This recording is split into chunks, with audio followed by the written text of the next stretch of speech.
Udara tako porno, u dubini norskog mira, na kapiji zatvorenog svetogorskog manastira. Već je prošlo davno veče i nema se ponoć pata. Sedio ti kao džerin, otvorte mi teška vrata. Svetlost mi duša hoće, a odmora slabe noge. Klonulo je moje telo, umorne su moje noge. Ali krepka volja moja, što me noćas s vama vodi, da podsjetim život rodu, otadžbini i slobodi.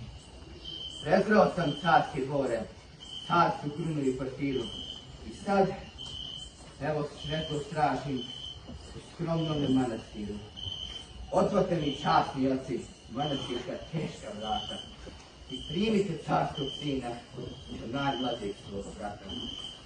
A na pragu hrama svetog, da se Božje ime slavi, sa buftinom upaljenom, nastojnik se Otac javi. On buftinu gore diže, iznad svoje glave svete, i ugleda, čudeći se, bezazleno boso dete.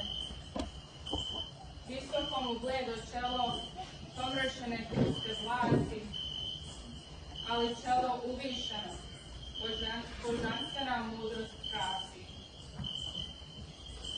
Za ruku ga starac uze, poljubimo bledo čelo, a kroz suze prošaputa. Primamo te, milo čedo.